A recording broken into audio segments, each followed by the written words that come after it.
여러분, 인생을 살아가면서 우리 옆에 좋은 친구가 있으면 그것만큼 좋은 게 없어요. 여러분 옆에 좋은 친구 있습니까? 마음을 터놓고 얘기할 수 있는 좋은 친구가 있어요? 제가 오늘 글을 보니까 짤막한 몇 가지 글인데 친구에 대해서 이렇게 얘기하더라고요. 가장 좋은 거울은 오랜 친구이다. 나라는 사람이 누군가를 알려면 그 사람과 가장 친한 사람 보면은 그 사람의 모습이 보이는 거예요. 참 이게 얼마나 귀한 문구인지 몰라요. 또 가장 귀중한 재산은 사려 깊고 헌신적인 친구이다. 인생을 살아가면서 정말 귀한 재산처럼 느껴지는 게 옆에서 나와 함께 마음을 나누고 함께 교제하고 함께 축복하는 친구가 있을 때에 그것만큼 큰 재산이 없다는 거예요. 또 친구는 나의 기쁨을 2배로 만들어주고 슬픔을 절반으로 줄여준다. 그죠? 내가 기쁜 일이 있을 때 친구에게 있을 때 친구가 더 기뻐하면은 그 기쁨이 2배가 돼요. 내가 슬프고 힘들 때에 친구한테 위로를 받으면 그 슬픔이 절반으로 줄어듭니다. 그래서 여러분 좋은 친구를 사귀어야 돼요. 좋은 친구가 교제 가운데 있어야 돼요.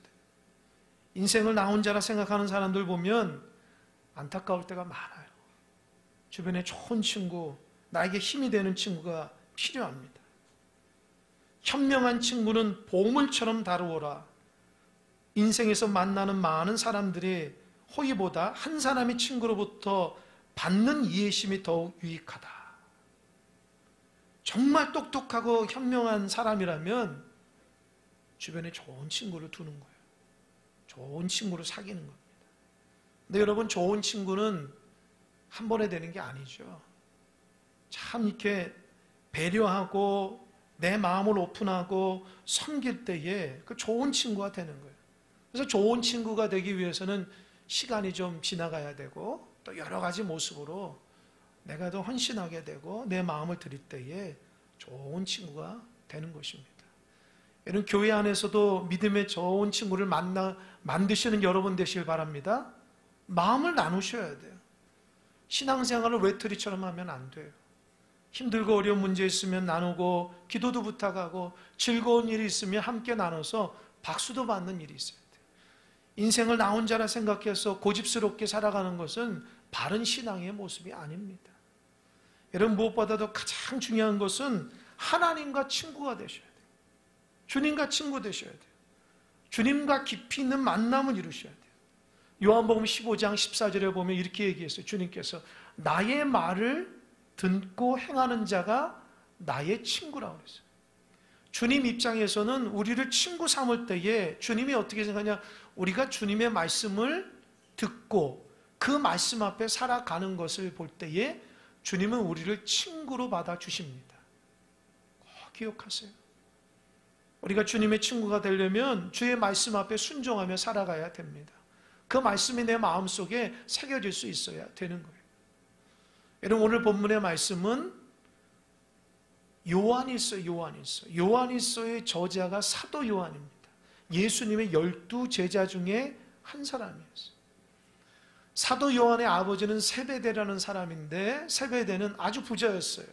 자기 배도 있고 수많은 사람도 거느렸던 사람입니다. 이 세베대가 이 자기 아들 야고보와 요한이 같이 바닷가에서 고기를 잡다가 예수님 오셔서 예수님이 야고보와 요한에게 얘기하는 거야. 야, 나를 따르라. 내가 너를 사랑 남는 어부로 만들어 주겠다니까 야고보와 요한이 성경에 보니까 그물을 버려두고 배를 버려두고 예수를 따라갔다는 거예요. 그 결단했다는 거예요. 아버지와 같이 살면 잘 살 수 있겠죠. 그러나 주님의 부르심에 순종하고 다 예수님 따라간 거예요. 근데 여러분, 예수님 따라가면 처음부터 다 변화되는 게 아니에요. 사도 요한이 초창기 때 예수님과 함께 동행하면서도 그의 별명은 보아너게. 그 뭐라고 그러죠? 우레의 아들. 아주 천둥번개 치듯이 아주 성격이 대단했다는 거예요. 막 이루 말할 수가 없어요. 괴팍하기도 하고 뭐 감정을 조절을 못하는 거예요. 사도 요한이 그런 사람이었다는 거예요. 예수님을 따라다녀도 여전히 성품과 인격이 달라지지 않았어요. 자기 감정이 내키는 대로 말하고 행동하고 그렇게 살아갔던 사람입니다.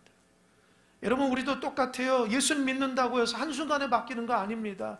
아마도 여러분 중에서는 예수님 믿고 변화된 사람도 있지만 변화되지 않고 살아가는 사람도 있어요. 여전히 자기 자신의 안 좋은 성품과 안 좋은 인격과 잘못된 모습으로 살아가는 분들도 있다고요. 근데 여러분, 주님 안에 있으면 그게 변화될 줄 믿으시기 바랍니다. 주님과 깊이 있게 사귀어야 돼요. 사도 요한이 초창기 때 주님과 만남을 통해서도 변화되지 않지만 3년 6개월 동안 주님을 잘 따라다니니까, 아니 어느 순간 사도 요한이 별명이 뭔지 아세요? 초창기 때는 보아녹의 우레의 아들이었던 사람이 나중에는 사랑의 사도라고 바뀌는 거예요. 참,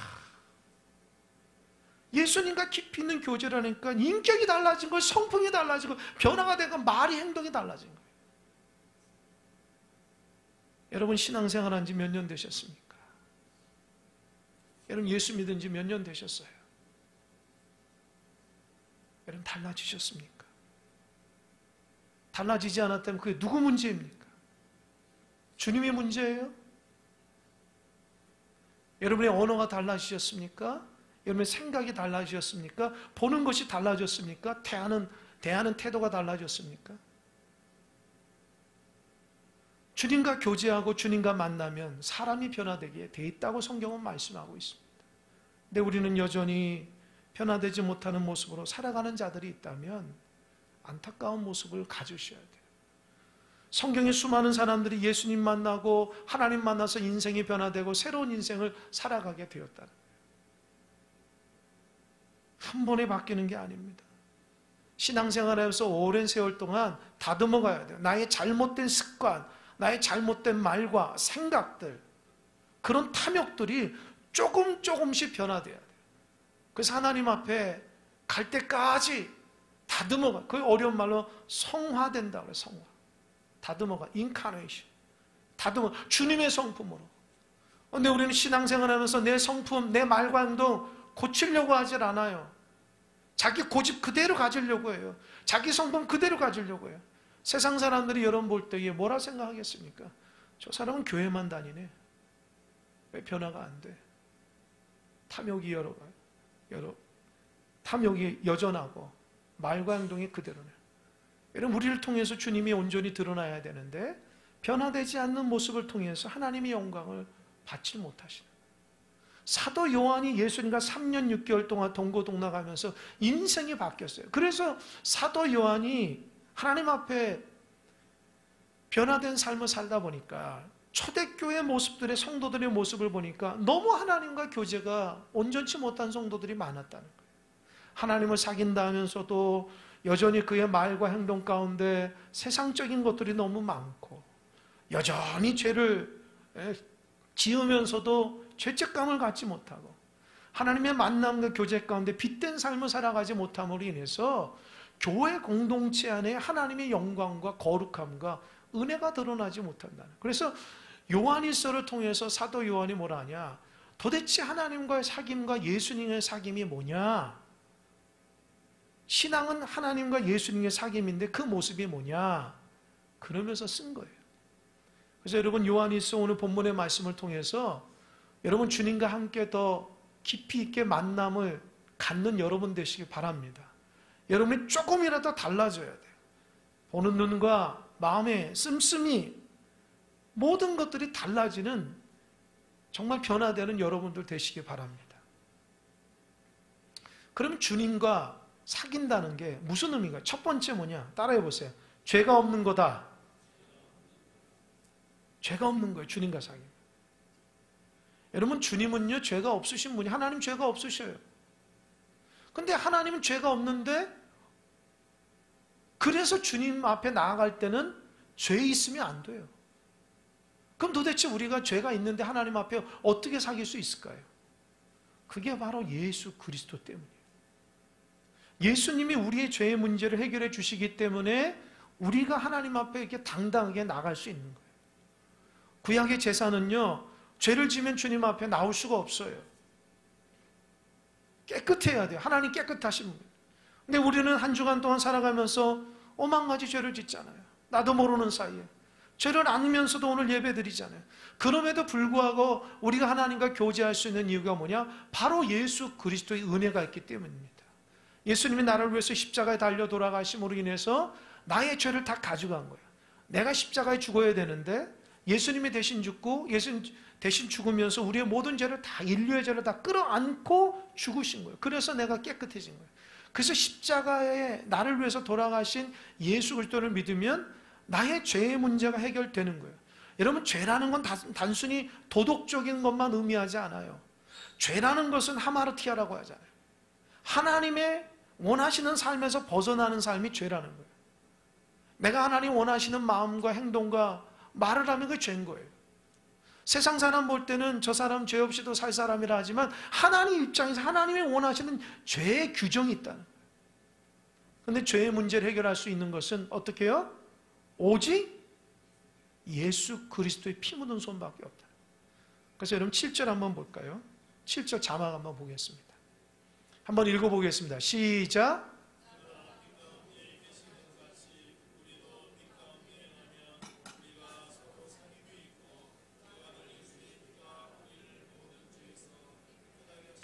보세요. 그 아들 예수의 피가 우리를 모든 죄에서 깨끗하게 하신다. 여러분, 주님께서 나의 모든 죄를 짊어지고 십자가에 달려 돌아가신 주님을 믿으면 모든 죄가 깨끗해져요. 할렐루야. 그러니까 여러분, 죄 때문에 힘들어하고 아파하고 죄책감을 느끼신 분 있으면 다른 것에 마음을 품지 마세요. 그 죄를 해결하고 뭐 사람을 만나거나 뭐 할거나 뭐 이것하고 저것하고 한다고 죄가 없어지는 거 아니에요. 죄는 예수 그리스도의 십자가의 은혜로 없어지는 겁니다. 할렐루야. 그래서 예수님과 깊이 있는 만남은 죄의 문제가 없어요. 여러분, 사람이 왜 방황하고 힘들고 어려울까요? 안에 죄가 있어서 그래요. 죄라는 속성은요, 나를 힘들게 만들어요. 죄라는 것이 하나 딱 들어가잖아요. 사람을 미워하게 만드는 거예요. 하나님 사랑하라 말하는데요, 자꾸 미워하기 시작하는 거예요. 주변에 사랑할 줄 몰라요. 미움해 가지고 사는, 그게 죄거든요. 그러니까 자기 자신 힘든 거예요. 자꾸 내 욕심과 탐욕으로 살아가게 만들어요, 이 죄가. 감사하고 하나님 앞에 기뻐하며 살아가야 되는데 만족할 줄 모르고 세상의 권력을 향해서, 세상의 탐욕을 향해서 마음속에 가져야지만 모든 것이 다 해결되는 것처럼 그렇게 탐욕 가운데 살아가면서 겉으로는 평안한 것 같지만 안에는 썩어 문드러지는 거예요. 마음이 평안하지 않아요.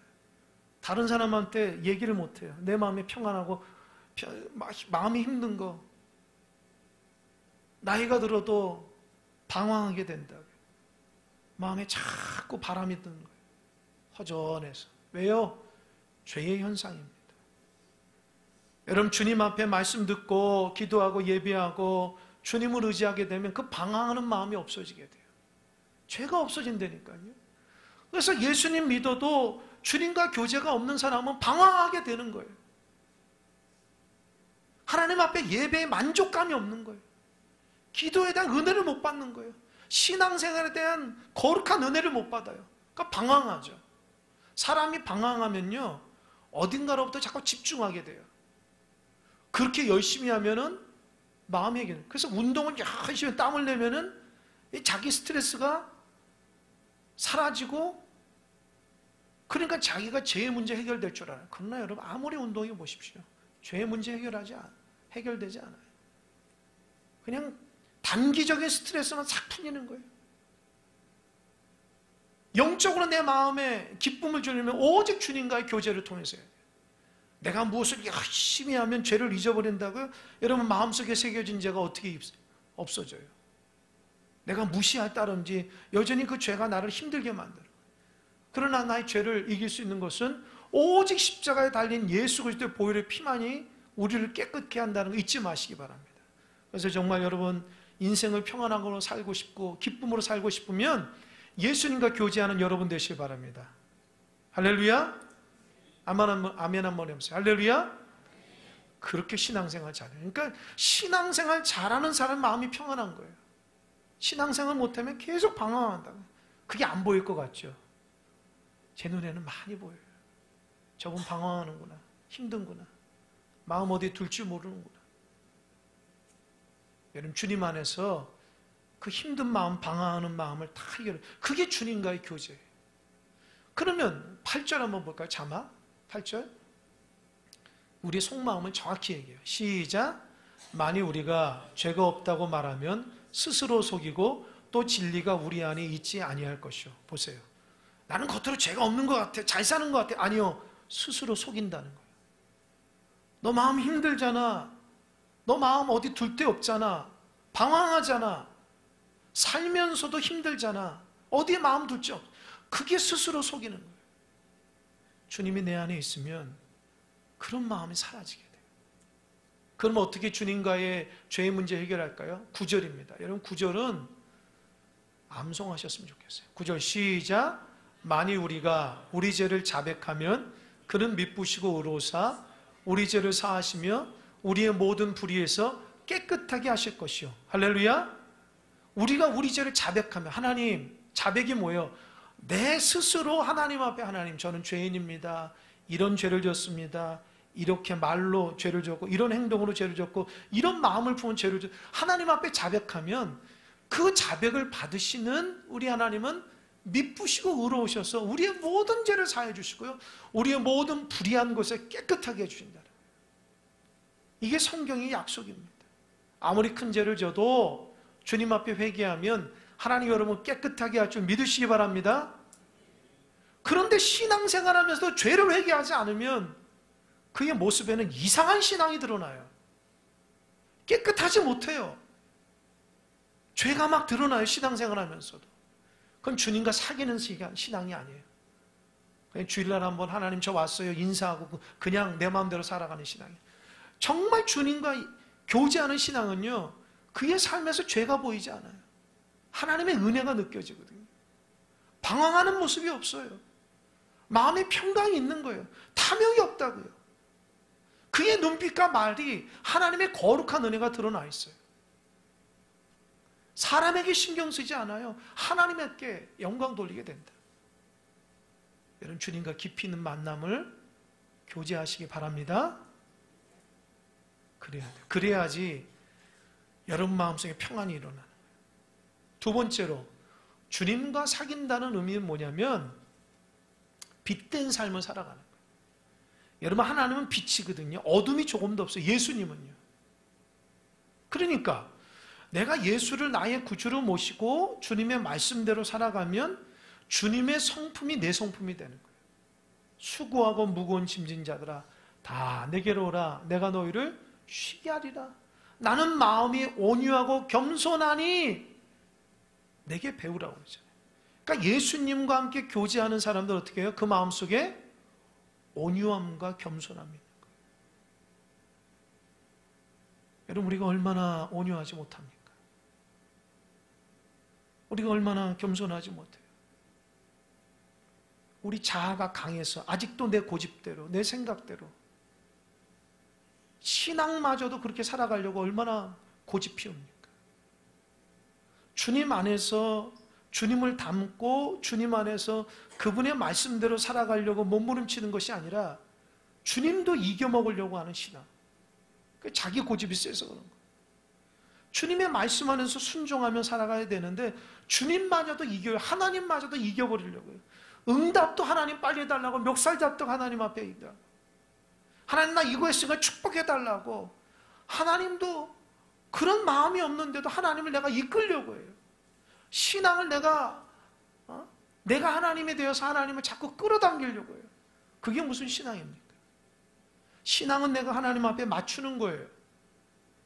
내 잘못된 거 있으면 주님 앞에 맞춰서 새롭게 되고 빛된 삶을 살아가야 돼요. 예수 믿는 사람이 빛된 삶이 돼야 돼요. 어둠이 없어야 돼요. 세상에 죄악이 없어야 되고요. 생각하는 건 마음이 이게 불순하지 않고 그 죄가 있으면 안 돼요. 어둠이 없어요. 그러니까 빛된 삶을. 그래서 예수 잘 믿는 사람 보면은 깨끗한 사람들이에요. 그런 그 사람들과 대화하면 너무 기뻐요. 무슨 뒤에 생각이 있거나 음흉한 그런 게 없다고요. 예수 믿는 사람. 그냥 깨끗한 사람들이에요.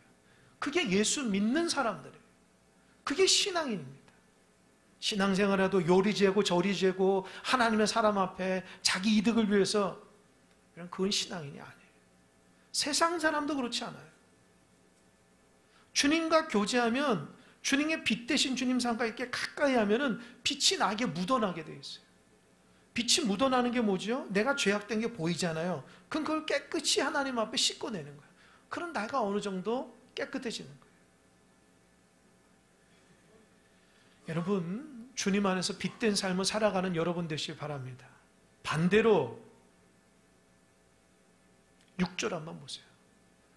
참 사도 요한이 아주 정직하고 진실한 사람이에요. 6절 시작. 만일 우리가 하나님과 사귐이 있다고 어둠에 행하면 거짓말을 하고 진리를 행하지 아니함이거니와. 그죠?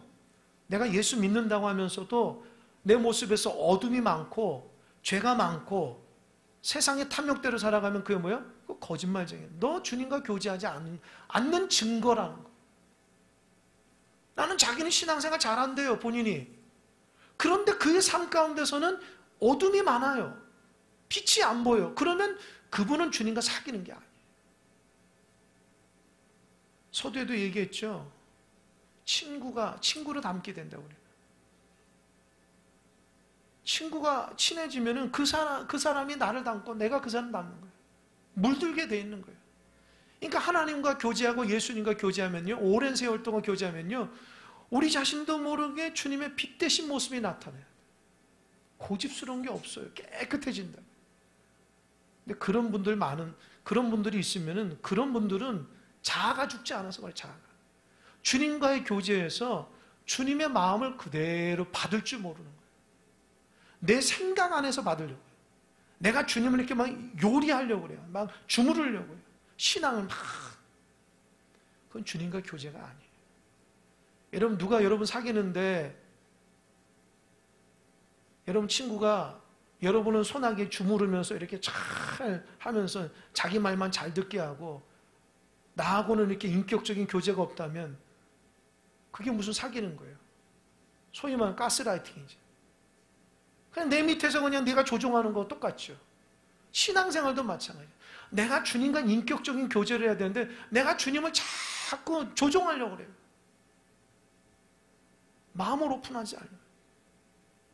주님과 인격적인. 그러다 보니까 빛이 없어지고 어둠이 생기게 되는데 그건 잘못된 신앙입니다. 그래서 두 가지 오늘 말씀드렸어요. 첫 번째 뭐죠? 죄가 없어야 되고, 두 번째로는 빛된 삶을 살아요. 그게 주님과의 교제 가운데 드러난 현상입니다. 그렇다면 여러분, 주님과 어떻게 하면 구체적으로 교제할 수 있을까요? 첫 번째, 따라해 보세요. 기도요. 여러분 마음속에 나 주님 한번 만나고 싶다, 그런 분 있습니까? 충분히 만났어요. 어떻게 해요? 기도를 통해서. 신명기 4장 7절에 보면 주님과 기도할 때 주님이 가까이 하신다 그래요. 여러분, 신앙생활하는 사람들 중에 신앙생활 잘 하시는 분들 보면은 그는 반드시 기도의 사람이에요. 기도를 통해서 주님 만나는 거예요. 하나님 우리에게 주신 기도는 호흡이고 대화라고요. 하나님의 대화가 기도라는 거예요. 그래서 기도가 끊긴 사람 있잖아요. 하나님과 대화가 되지 않는 거예요. 호흡이 끊어진 사람이에요. 그런 사람들 방황하게 돼요. 왜요? 하나님 뜻을 몰라요.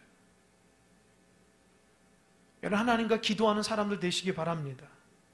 기도를 크게 하거나 적게 하거나 오래 하거나 짧게 상관없어요. 주님과 기도하는 게 중요한 거예요. 어떤 분은 주님과의 깊이 있는 만남을 통해서 눈만 감으면 1시간 이상 기도하는 사람. 왜요? 그분은 평상시 주님과 교제가 깊은 거예요. 어떤 분 눈 감으면 1분도 못 버티는 사람 있죠. 그 사람은 주님과의 교제가 초보예요. 초보. 내가 주님하고 어떻게 대화를 할지 몰라요. 친한 친구하고는 1시간 2시간 얘기해도 시간 가는 줄 모르잖아요.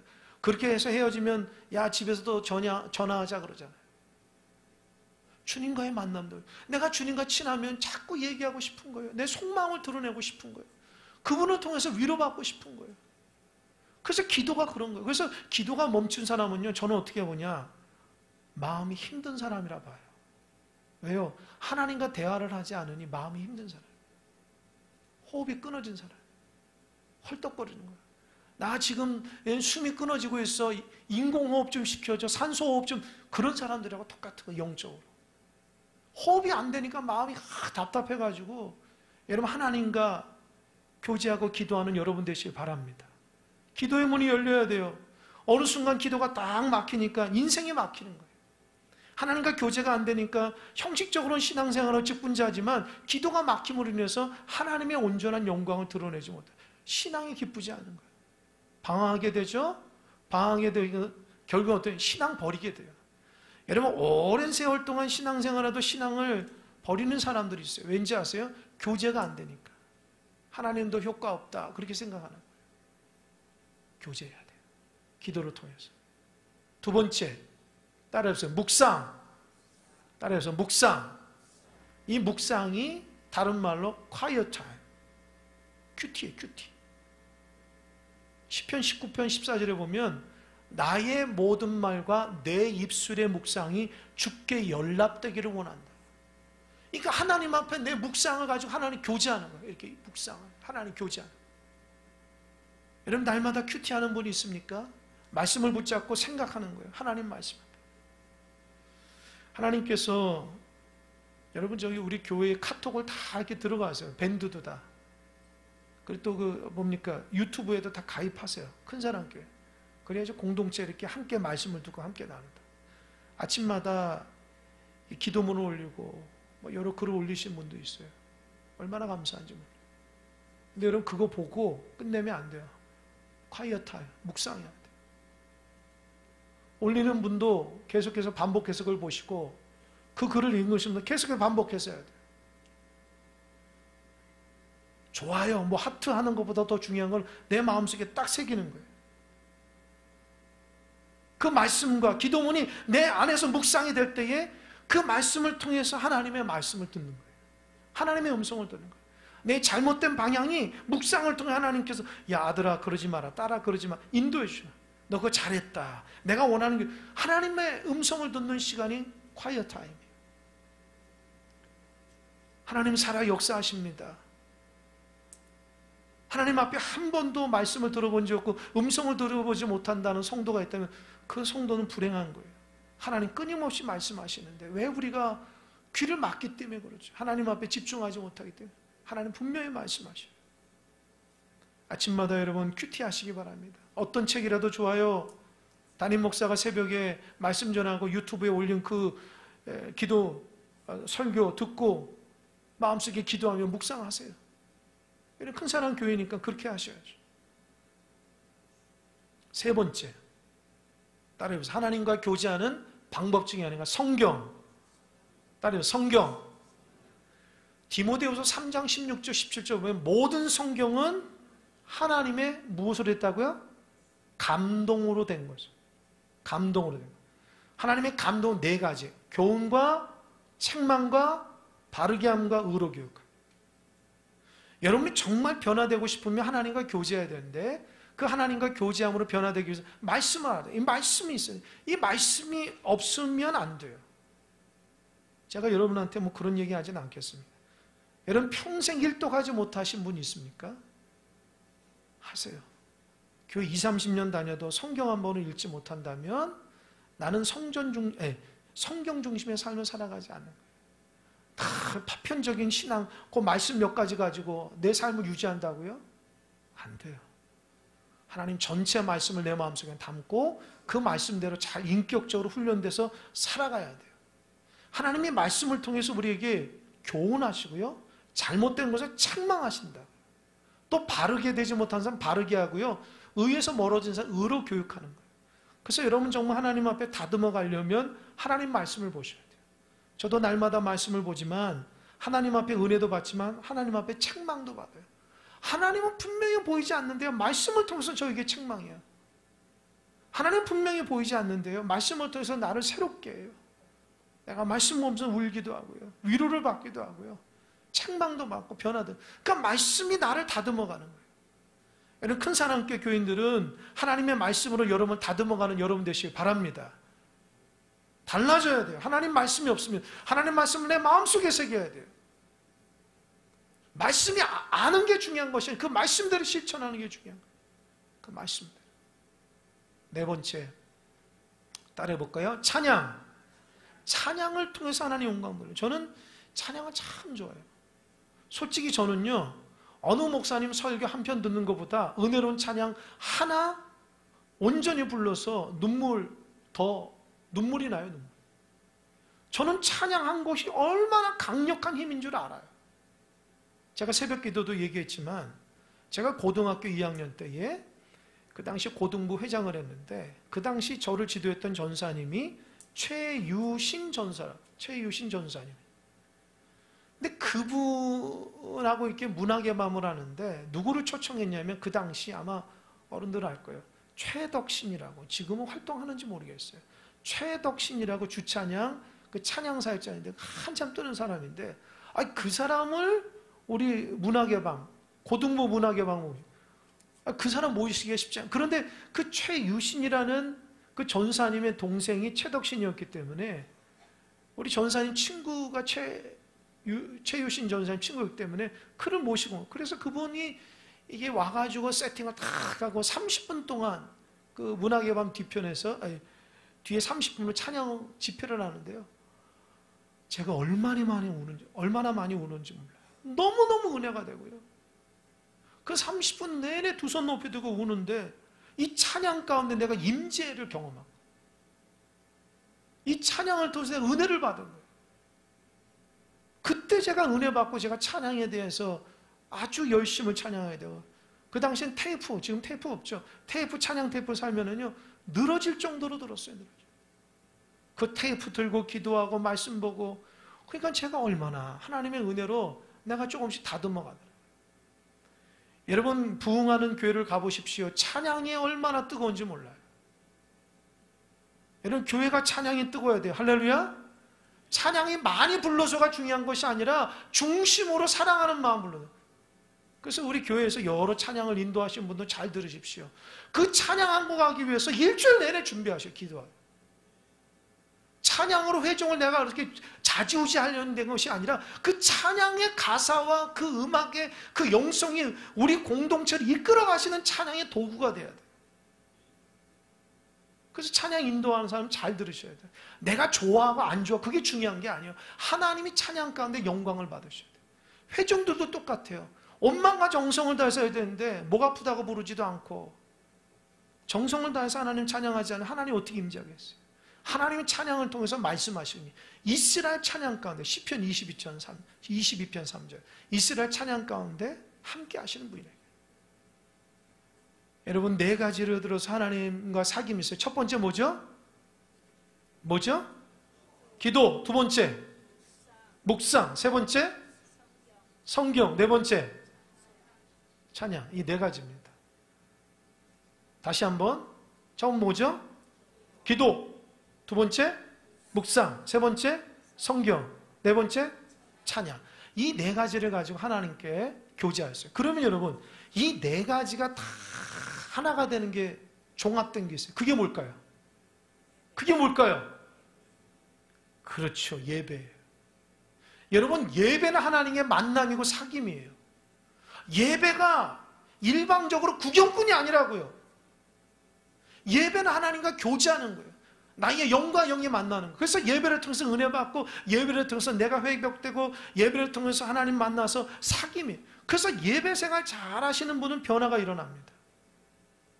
그 사람의 예배 태도만 봐도 그 사람이 하나님과 얼마나 신앙생활을 교제하는지 알아요. 예배 태도가 안 좋은 사람이 있어요. 다 보입니다. 그런 사람 하나님 교제가 없는 거예요. 그냥 형식적으로 앉아요. 예배를 드릴 때 온마음과 정성을 드리는 태도는요, 하나님과 교제한다. 이 말씀이 떨어질 때 아멘 하면 안 돼. 찬양할 때도 하나님의 중심을 드리고, 기도할 때도 기도하는 사람이 내 기도처럼 아멘 하면 같이 하는 거예요. 그래서 예배를 통해서 하나님 만나고, 오랜 세월 동안 예배자는요, 그 사람이 하나님의 사람으로 바뀌어가는 거예요. 근데 어느 순간 예배가 멈춘 사람이 있어요. 왜요? 하나님의 교제가 재미가 없다는 거예요. 여러분, 재미로 하나님과 교제하는 게 아니잖아요. 어느 순간 기도가 탁 끊어졌어요. 예배가 탁 끊어졌어요. 예전에는 새벽에도 열심히 나와서 하나님과 교제했던 것이 딱 끊어졌어요. 수요 금요일 나와가지고 하나님 앞에 예배하던 것이 딱 끊어졌어요. 주일날 한 번 정도, 그것도 무슨 일이 있으면 우선권을 세상에 두고 하나님 앞에 온전한 예배를 드리지 못하면 그 사람은 점점 하나님께 멀어져서 교제가 되지 않으면 어떻게 해요? 하나님께 사귐이 없고 하나님 사귐이 없으면 죄로 얼룩진 사람이 되어버려요. 그래서 신앙생활 한다고 겉으로는 신앙인이고 직분자지만 여전히 그는 하나님과 사귐이 없기 때문에 마음이 공허한 마음이 있습니다. 뭐를 해도 기쁨이 없어요. 좋은 음식을 먹어도 어디 좋은 데 가도 이 마음속 깊은 곳에서 자기의 그 힘든 것이 해결이 안 돼요. 그러나 주님과 교제하고 사귐이 있으면 하나님께서 나의 소망이 되고 기쁨이 되고 은혜가 되어 주십니다. 여러분 올 한해 하나님께 어떤 예배를 드리셨습니까? 어떤 예배를 드렸어요? 하나님의 사귐이 있고 만남이 있는 예배를 드리셨습니까? 아니면 그냥 습관적인 예배를 드렸습니까? 내가 왜 변화가 안 될까? 하나님의 사귐이 없는 것이고 하나님 사귐의 첫걸음이 예배인데 그 예배에 대한 소중함을 잃어버리면 하나님 안에서 어떻게 우리가 신앙이 깊어질 수 있을까요? 여러분의 권면합니다. 예배생활 잘 하시는 여러분 되시기 바랍니다. 그건 하나님께서 여러분과 만나기 원하신다는 거예요. 내 생각으로 예배하고 내 생각으로 신앙생활하는 게 아닙니다. 온전한 신앙인이 되어서 여러분 하나님의 예배를 통해서 충만한 은혜가 임해서 여러분 마음속에 어둠이 없고 죄가 없어서 이 마음속에 깨끗하고 기쁜 마음으로 인생을 살아가는 여러분 다 되시길 바랍니다. 그렇게 축복의 사람으로 살아가는 여러분 되시기를 주님의 이름으로 축원합니다. 아멘. 기도하겠습니다.